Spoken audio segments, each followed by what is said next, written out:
জীবন তখনই সুন্দর যখন তোমার জীবনসঙ্গীটা সুন্দর হবে। একটা লাইফ পার্টনারই কিন্তু পাল্টে দিতে পারে একটা মেয়ের জীবন। হ্যালো এভরিওয়ান, আসসালামু আলাইকুম। মা ছেলে লাইফস্টাইলে আরও একটি নতুন ভ্লগে তোমাদের সবাইকে জানাই স্বাগত। কাছে ও দূরে যে যেখান থেকে আমার ভিডিওটি দেখছো, আশা করি সবাই ভালো আছো এবং সুস্থ আছো। আর আমরাও আল্লাহর অশেষ রহমতে আলহামদুলিল্লাহ ভালো আছি। রাত্রিবেলায় দানিশের পাপা এসেছিল, তো দানিশের পাপা যেসব খাবার খেতে পছন্দ করে সেই খাবারগুলোই রান্না করা হয়েছিল। ভিন্ডি ভাজা, করলা ভাজা, আলু সেদ্ধ আর খাসির মাংস, টমেটো দিয়ে ঘন করে মুসুর ডাল। ব্যাস, খাওয়া দাওয়ার পরে সবাই ঘুমিয়ে পড়েছিলাম। এটা সকাল থেকে ভিডিওটা শুরু করা হয়েছিল। ঘুম থেকে উঠে রান্নাবান্নার তোড়জোড় শুরু হয়ে গিয়েছে। আজকে বিবাহবার্ষিকীর স্পেশাল খাওয়া দাওয়া হবে। তো এখানে বোন বানাচ্ছিল একটা লুচির তরকারি, বেশ সুন্দর হয় ঘুগনি মতো। আর এদিকে বসানো হয়েছিল দুধটা ফুটে উঠেছে, চালটাকে ধুয়ে দিয়ে দেওয়া হলো। বানাবো হচ্ছে পায়েস। এদিকে আম্মা ময়দাটা মেখে নিচ্ছে, মানে সবাই হাতে হাতে একে একে কাজগুলো করে নিচ্ছি। এখানে 1.5 কিলো মতো দুধ নেওয়া হয়েছিল, আর ওই 150 গ্রাম মতো চাল। বেশ সুন্দর জমজমাটভাবে পায়েসটা বানানো হবে। যদিও দানিশের পাপা খুব একটা পায়েস খেতে পছন্দ করে না, তবুও বানানো হলো, সবাই মিলে খাওয়া হবে। এদিকে আয়হান আবার ওর মাম্মিকে কি বলতে এসছে। আজকে স্পেশাল খাওয়া দাওয়া, তো স্পেশাল রান্না তো হতেই হবে। তো বরের জন্য বানানো হচ্ছে একটা ছোলার ডালের তরকারি। তো সেই রেসিপিটা তোমাদের সঙ্গে ভাবলাম একটু শেয়ার করাই যাক। তো প্রথমে ছোট ছোট টুকরো করে আলু কেটে নিয়েছি, সেগুলোকে কড়াইয়ে একটু লবণ হলুদ তেল দিয়ে হালকা লাল লাল করে ভেজে তুলে রাখবো। আর পায়েসটা বানানোর জন্য তো অনবরত নেড়েই যেতে হবে, কারণ নাড়া না দিলে আবার তলায় বসে যেতে পারে। আর এদিকে দেখো, প্রেসার কুকারে ডালটা সেদ্ধ হতে দিয়েছিলাম, সেদ্ধ হয়েও গিয়েছে। এবার জাস্ট জলটা আলাদা করে নেবো আর ডালটা আলাদা করে নেবো। আর ওই জলটাতেই যে ভেজে রাখলাম আলুগুলো, সেগুলোকে সেদ্ধ করে নেবো। জলটা ফেলে দেওয়ার দরকার নেই। এখানে চাইলে তোমরা আলু আর ডাল একসঙ্গে সেদ্ধ করতে পারতে, তবে এটার টেস্টটা একটু বেশি হয়। আর বেশি টেস্টি খাবার বানাতে গেলে বেশি একটু খাটনি তো করতেই হবে। এদিকে প্রেসার কুকারে আবার আলুটা একটা সিটি আসা পর্যন্ত অপেক্ষা করে নেব। চলে এসেছি ফ্রিজে টমেটো আনতে, কারণ টমেটোও লাগবে। আর ওইদিকে কিছুটা সোয়াবিন গরম জলে ভিজিয়ে রাখা হলো। এদিকে একটা মশলার পেস্ট বানাতে হবে, কিছুটা পেঁয়াজ কিছুটা রসুন পেস্ট করে নিতে হবে। তোমরা চাইলে আদা দিতে পারো, তবে আমাদের আদাটা খাওয়া হয় না, তো তাই দেওয়া হয় না। একটা সময় আদা খুবই খেতাম, তবে আব্বুর ওই একটা নার্ভের সমস্যা হয়েছিল, তাতে আদা খেতে বারণ করেছিল বলে খাওয়া হয় না। এদিকে কিছুটা টমেটোও লাগবে, তো টমেটোটাও কেটে নেওয়া হয়েছে, বোন পেস্টটা বানিয়ে নিল।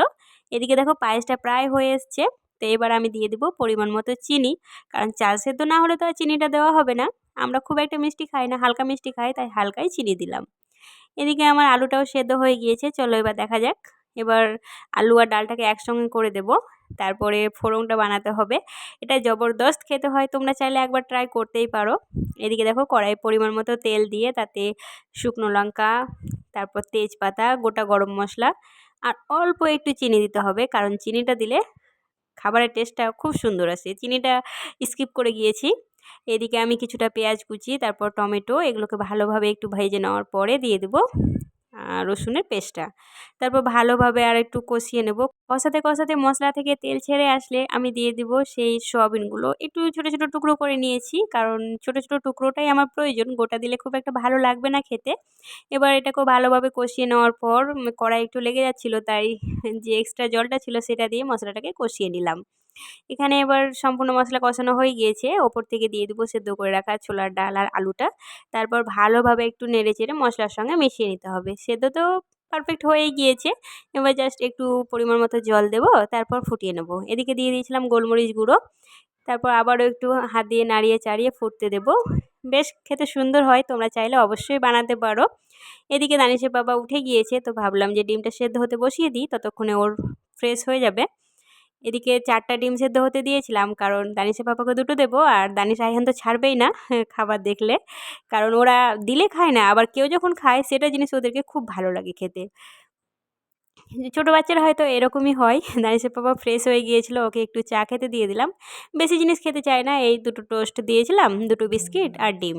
খেজুরটা দিই, কোনো দিন খায় কোনো দিন খায় না। এদিকে আমি চলে এসেছি দানিশের পাপার জন্য লুচি বানাতে। সবার জন্য তো বানানো হয়ে গিয়েছে, ওগুলো আম্মাই বানিয়েছিল আর সবাই মিলে খেয়েও নিয়েছি। কিন্তু দানিশের পাপার জন্য একটু গরম গরম বানাবো বলে দেরি করেই বানাচ্ছিলাম।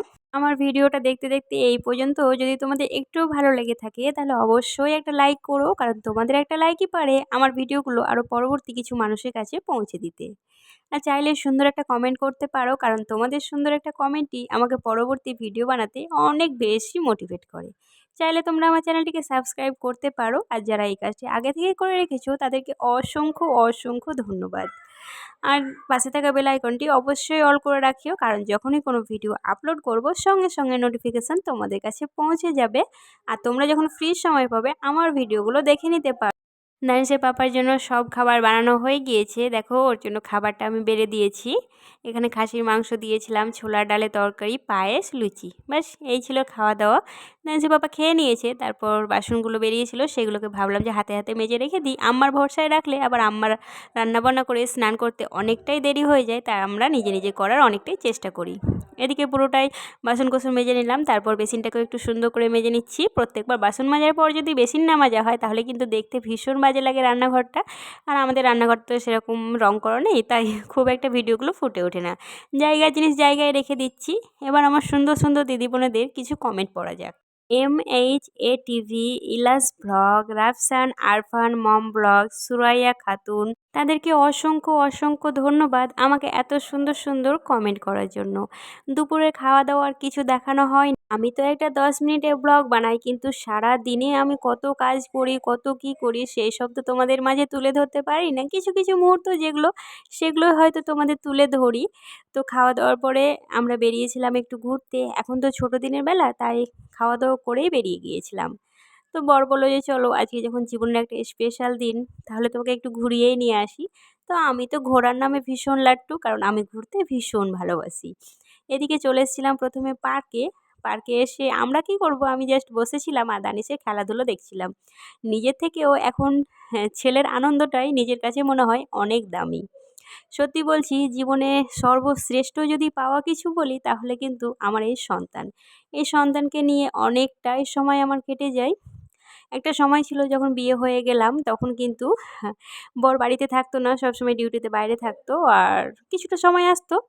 তবে সেই সময়টাই ভীষণ ফাঁকা ফাঁকা লাগতো। তবে আমার ছেলে হয়ে সেই ফাঁকা স্থানটাকে পূরণ করে দিয়েছে। এখন সারাটা দিন সবসময় হই হুল্লোড় করতে করতেই আনন্দের দিনটা পেরিয়ে যায়। সারাটা দিন এমনভাবে পেরিয়ে যায়, কোনো কোনো দিন মনে হয় যে আমি নিজে কী করলাম, সবসময় তো ওর সঙ্গেই কাটিয়ে ফেললাম। এখন বর বাড়ি আসলেও হয়তো সেরকমভাবে সময় দিতে পারি না ছেলের জন্য। তবে ভীষণ ভালো লাগে এই মুহূর্তগুলো। আর আমি চাই যে যেন আমার ছেলের শৈশবটাকে আমি সুন্দরভাবে কাটাতে। কারণ ওরা বড় হয়ে গেলে তো আমি আর ওই শৈশবটাকে ওকে ফিরিয়ে দিতে পারবো না, তাই শৈশবে অনেকটা সময় ওর সঙ্গে কাটানোর চেষ্টা করি। চলে এসেছিলাম নদীর ধারে শান্ত স্নিগ্ধ পরিবেশে। বেশ ঠান্ডা ঠান্ডা লাগছিল, তাই দানিশকে একটা ফুল হাতা জামা প্যান্ট পরিয়ে দিয়েছিলাম, ওর পাপাও পরে নিয়েছিল। চারিদিকে সুন্দর পরিবেশটা দেখতে ভীষণ ভালো লাগছিল। আর নদীতে সবাই ইলিশ মাছ ধরছিল নৌকা করে করে। আমার ভীষণ ভয় লাগছিল, কারণ জানো আমার জলে ভীষণ ভয়, আমার নৌকা পারাপার হতে ভয় লাগে। অথচ আমি ছোট্টবেলা থেকে নৌকায় পার হয়ে মামার বাড়ি যেতাম, কারণ নৌকা পার না হলে আমার মামার বাড়ি যাওয়া হতো না। তবুও এত ভয় লাগে কেন কি জানি। এখানে একটা গাড়ি ছিল, 20 টাকা করে টিকিট। গাড়িতে চড়ানো হয়, 10 মিনিট করে চড়াতো। তো আমার ভীষণ ইচ্ছে করছিল যে দানিশকে চড়াই। তো দানিশ প্রথমে চড়তে চাইছিল না, তবে আমি ওকে চড়িয়েছিলাম। ওর আনন্দ থেকে আমার আনন্দটা যেন বেশি হয়ে যাচ্ছে। এরকম গাড়ি একটা দানিশের আছে, তবে ওই 2-1 মাস চালিয়েছে, তারপর খারাপ হয়ে গিয়েছে, এখন এমনি পড়ে রয়েছে। তো দানিশ দেখো কত সুন্দর এনজয় করছে, আমিও ভীষণ এনজয় করছিলাম ব্যাপারটা। বেশ 5 মিনিট মতো ঘোরালো, তারপর তো নামতেই হবে। এদিকে চলে এসেছি ফুচকা খেতে। এই ফুচকা কাকুটার কাছ থেকে আমি এর আগেও 2 বার এখানে এসে খেয়েছিলাম, তো ভীষণ টেস্টি ফুচকা, তাই আজকেও চলে এসেছি ফুচকা খেতে। তো দেখো এখানে বিভিন্ন ধরনের খাবার দাবারের স্টল বসে, মানে একটা জমজমাট জায়গা হয়ে গিয়েছে। এখানে অনেকেই ঘুরতে আসে, যারা আমাদের কাছাকাছি তারা চিনবে, এটা ধুলিয়ান গঙ্গার ঘাট।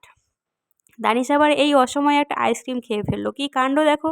আমি ভীষণ বকা দিচ্ছিলাম, ওর পাপা বলছে খাক না একটা, কিছুই হবে না। যাই হোক, বাড়ি চলে এসেছিলাম। বাড়ি এসে দানিশ আর আইহানের জন্য 2টো বন্দুক নিয়ে এসেছিলাম, কারণ দানিশ যেখানেই যাক বন্দুক ওর চাই, সবসময় ও বন্দুক চাই। কোনো কিছু বললেই বলবে এই কিছু বলবে না, ঢিচকাও করে দেবো। তো বাড়ি ফেরার সময় কিছু ডিমের চপ নিয়ে এসেছিলাম আর চাউমিন নিয়ে এসেছিলাম, কারণ আইহান পাপা চাউমিন খেতে ভীষণ ভালোবাসে, আর আমার আবার দানিশ পাপা ডিম খেতে ভীষণ ভালোবাসে। দুজনের পছন্দ মতোই জিনিস নিয়ে আসা হয়েছিল। তো আজকের ভিডিওটি এখানেই শেষ করলাম। সবাই ভালো থাকবেন, আল্লাহ হাফেজ।